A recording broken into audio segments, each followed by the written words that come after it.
আসসালামু আলাইকুম বন্ধুরা, আশা করি সবাই ভালো আছেন। স্মরণশক্তি, এই স্মরণশক্তি কিন্তু একটি বিশাল ব্যাপার।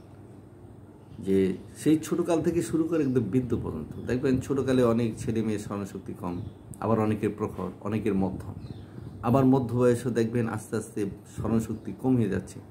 আবার বৃদ্ধ বয়স আর যখন হয় তখন আরও বেশি ক্ষয় হয়ে যায়। যেমন কিছু কিছু লোক আছে, এরকম হয় যে এই কিছুক্ষণ আগে খেয়েছে, কিন্তু আপনি যদি যান তো আপনাকে অভিযোগ করবে যে জানো আমাকে ঠিক মতো খাইতেও দেন এই ঘরের ভিতরে।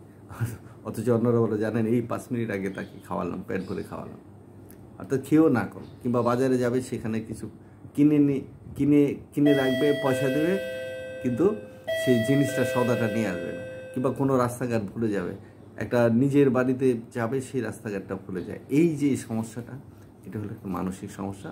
এবং এই সমস্যাটা হলো আপনার এটা হলো যে মেমোরি লস হয়ে যায়, অর্থাৎ স্মরণশক্তি বিলোপ হয়ে যায়। তাই কথাবার্তার সময় দেখা যায় যে এই সমস্ত লোকগুলো আমার উপযুক্ত শব্দ খুঁজে পায়। আপনি কি কথা বলবে কাকে, ওই কথাগুলো ভুলে যায়। বক্তব্য দিচ্ছে, হঠাৎ করে সে খেয়ে হারিয়ে পড়ে। এরপরে যেন কি সে থতমত খেয়ে যায়, ভুলে যায় যে আসলে এরপরে কি কথা বলতে হবে, কোন প্রসঙ্গে কথা বলতে হবে।